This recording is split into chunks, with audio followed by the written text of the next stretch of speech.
Breaking చూస్తున్నారు. బెంగళూరు చెన్నై హైవేపై ఘోర road ప్రమాదం జరిగింది. ప్రమాదంలో 8 కార్లు, 2 బస్సులు, 4 లారీలు ధ్వంసమయ్యాయి. ఒకదాన్నొకటి ఢీకొన్నాయి. బస్సులు, లారీలు, కార్లు వరుసగా ఒకదాన్నొకటి ఢీకొనడంతో ప్రమాద తీవ్రత పెరిగింది. ఓ వ్యక్తి మృతి చెందాడు. 15 మందికి తీవ్ర గాయాలయ్యాయి. హోసూరు కృష్ణగిరి ఆసుపత్రిలో గాయపడ్డ వారికి చికిత్స అందుతోంది. హోసూరు సమీపంలోని పేరండ్లపల్లి వద్ద ఈ ప్రమాదం చోటు చేసుకున్నట్టుగా తెలుస్తోంది. వరుసగా బస్సులు, లారీలు, కార్లు ఒకదాన్నొకటి వెనకాల నుంచి ఢీకొట్టడంతో ప్రమాద తీవ్రత పెరిగినట్టుగా తెలుస్తోంది. బెంగళూరు చెన్నై హైవేపై ఈ ఘోర రోడ్డు ప్రమాదం చోటు చేసుకుంది. దాదాపు 8 కార్లు, 2 బస్సులు, 4 లారీలు ధ్వంసమైనట్టుగా తెలుస్తోంది. ఓ వ్యక్తి మృతి చెందినట్టుగా సమాచారం అందుతోంది. 15 మందికి తీవ్ర గాయాలైనట్టుగా తెలుస్తోంది. హోసూరు కృష్ణగిరి ఆసుపత్రిలో గాయపడ్డ వారికి చికిత్స అందిస్తున్నారు. హోసూరు సమీపంలోని పేరండ్లపల్లి వద్ద ఈ ఘోర దుర్ఘటన చోటు చేసుకుంది.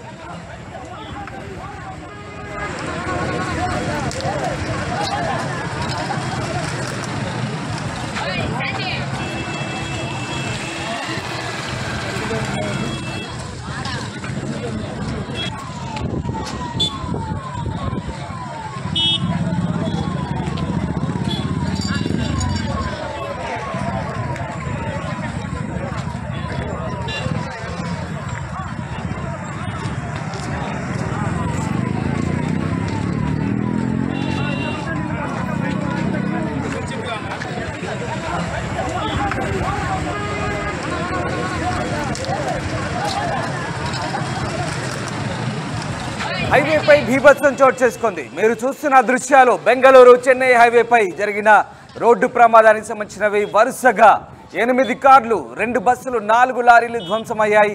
ఒకదాన్నొకటి ఢీకొన్నాయి కార్లు, బస్సులు, లారీలు. ఓ వ్యక్తి మృతి చెందాడు. 15 మందికి తీవ్ర గాయాలయ్యాయి. హోసూరు కృష్ణగిరి ఆసుపత్రిలో గాయపడ్డ వారికి ట్రీట్మెంట్ అందుతోంది. అయితే ఎందుకు వరుసగా ఈ వాహనాలు ఢీకొట్టాయనే దానికి సంబంధించి ప్రాథమికంగా ఆరా తీస్తున్నారు పోలీసులు. హోసూరు సమీపంలోని పేరండ్లపల్లి వద్ద ఈ ప్రమాదం చోటు చేసుకుంది. మా ప్రతినిధి లోకేష్ జైన్ అవుతున్నారు. లోకేష్, వరుసగా వాహనాలు ఒకదాన్నొకటి ఢీకొట్టాయి. దాదాపు కార్లు, బస్సులు, లారీలు. ఎందుకు ఇలాంటి ప్రమాదం ఎందుకు చోటు చేసుకుంది? ముఖ్యంగా బెంగళూరు చెన్నై హైవేపై జరిగిన ఈ రోడ్డు ప్రమాదానికి సంబంధించిన అప్డేట్స్ ఏమున్నాయి మీ దగ్గర? బెంగళూరు చెన్నై హైవేకి సంబంధించి హుసూరు దగ్గర ఉండేటువంటి పేరెండ్లపల్లి సమీపంలో జరిగినటువంటి హైవేపై జరిగినటువంటి ఈ రోడ్డు ప్రమాదానికి సంబంధించి అసలు ఏం జరిగింది సిచ్యువేషన్ అని అబ్జర్వ్ చేసేటువంటి పనులు కావచ్చు, కేసు నమోదు చేసి దర్యాప్తు చేస్తున్నారు పోలీసులు. మొదటగా ఒక బస్సు కారును ఢీకొన్నట్లుగా కూడా తెలుస్తుంది. వెంటనే హై స్పీడ్ లో ఉన్నటువంటి వెనక వెహికల్స్ కూడా ఒకదాన్ని ఒకటి ఢీకొన్నట్లుగా కూడా ప్రస్తుతం ప్రాథమికంగా మనకు పోలీసులు ఇస్తున్నటువంటి సమాచారంగా కూడా చెప్పొచ్చు.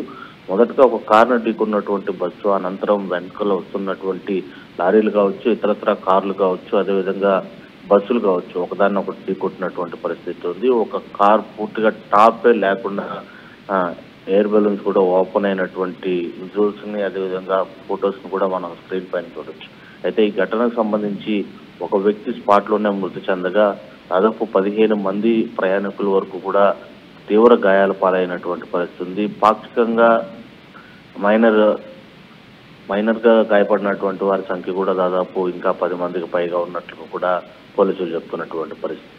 అంటే దాదాపు 8 కార్లు అంటే ఎంతమంది దాంట్లో జర్నీ చేస్తున్నారు, అదేవిధంగా బస్సులు, 2 లారీలు, టిప్పర్ లారీ కావచ్చు, అదేవిధంగా ఈచర్ వాహనం కావచ్చు, అవి కూడా ఒక 4 ఉన్నటువంటి పరిస్థితి ఉంది. దీంట్లో ప్రయాణిస్తున్నటువంటి ప్రయాణికులందరికీ కూడా పాక్షికంగా గాయాలైనటువంటి పరిస్థితి ఉంది. వెంటనే ఆ దగ్గరలో ఉండేటువంటి హుసూరు కావచ్చు, కృష్ణగిరికి సంబంధించినటువంటి ప్రభుత్వ ఆసుపత్రులకి అంబులెన్స్ ని హుటాహుటిన అక్కడికి తీసుకురావడం, వాళ్ళని అక్కడికి తరలించినటువంటి పరిస్థితి ఉంది. ఈ నేషనల్ హైవేపై జరిగినటువంటి ఈ భారీ బీభత్సంతో ఒక్కసారిగా కూడా చెన్నై, బెంగళూరు సంబంధించినటువంటి వాహన రాకపోకలు దాదాపు 4 గంటల సమయం వరకు కూడా పూర్తిగా ట్రాఫిక్ అంతరాయం ఏర్పడినటువంటి పరిస్థితి ఉంది. అయితే ఇంతటి భారీ బీభత్సానికి సంబంధించి ఇటు పోలీసులు కూడా ఏం జరిగింది అనేటువంటి విధంగా కూడా ఆరా తీస్తున్నటువంటి పరిస్థితి ఉంది. ప్రస్తుతం క్షతగాత్రుల పరిస్థితి ఎట్లా ఉంది లోకేష్? ట్రీట్మెంట్ ఎట్లా ఉంటుంది వాళ్ళకి? ప్రస్తుతం అయితే ఇటు హొసూరు సంబంధించినటువంటి కలెక్టర్ కూడా వాళ్ళందరినీ కూడా అబ్జర్వ్ చేస్తూ ఉన్నారు.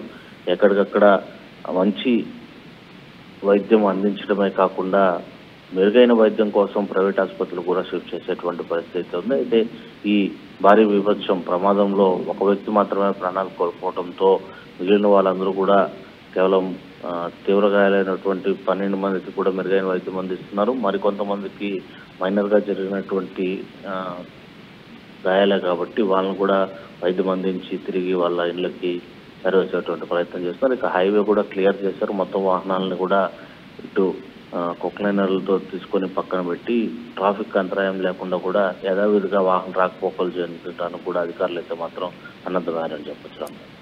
Right, yes, thank you Lokesh. అయితే ప్రమాదం జరిగిన తర్వాత కిలోమీటర్ల మేర ట్రాఫిక్ జామ్ అయింది. ఒకసారి ఆ దృశ్యాలు మీకు ఎక్స్ప్లెయిన్ చేస్తాను. నమ్మశక్యం కాని రీతిలో వాహనాలు ఒకదాని వెనుక ఒకటి ఢీకొన్నాయి. తొలుత గ్రానైట్ లోడ్తో వెళ్తున్న లారీ ఓ కారుని ఢీకొట్టింది. బ్రేక్ ఫెయిల్ అవడంతో లారీ కారును ఢీకొట్టింది. ఇక వెనకాల వరుసగా కార్లు, బస్సులు దాదాపుగా అన్ని వరుసగా ఒకదాన్నొకటి ఢీకొన్న పరిస్థితి కనబడుతుంది. మొత్తం 8 కార్లు, 2 బస్సులు, 4 లారీలు ధ్వంసమయ్యాయి ఈ ప్రమాద ఘటన సమయంలో. ఓవరాల్గా ఒక వ్యక్తి అక్కడే స్పాట్లోనే మృతి చెందినట్టుగా తెలుస్తుంది. దాదాపు 7గురి పరిస్థితి విషమంగా ఉన్నట్టుగా తెలుస్తుంది. 12 మందికి తీవ్ర గాయాలన్నట్టుగా తెలుస్తుంది. వాళ్ళందరినీ కూడా సమీపంలోని హోసూరు కృష్ణగిరి ఆసుపత్రిలో చికిత్స అందిస్తున్నారు. బెంగళూరు చెన్నై హైవేపై ఈ ఘోర రోడ్డు ప్రమాదం జరిగింది. ఈ ప్రమాదంలో 8 కార్లు, 2 బస్సులు, 4 లారీలు వరుసగా ఒకదాన్నొకటి ఢీకొని ధ్వంసమయ్యాయి. ఓ వ్యక్తి మృతి చెందాడు స్పాట్లో. హోసూరు కృష్ణగిరి ఆసుపత్రిలో గాయపడ్డ వారికి ప్రస్తుతం ట్రీట్మెంట్ అందుతోంది. పేరెండ్లపల్లి వద్ద, హోసూరు సమీపంలోని పేరెండ్లపల్లి వద్ద ఈ దుర్ఘటన చోటు చేసుకుంది. అయితే పోలీసులు వెంటనే రంగంలోకి దిగి అప్రమత్తమై అక్కడ ఉన్నటువంటి ట్రాఫిక్ క్లియర్ చేసే ప్రయత్నం చేస్తారు. బాధితులకు, క్షతగాత్రులకు చికిత్స అందించేందుకు సమీపంలోని ఆసుపత్రిలో చేర్పించారు.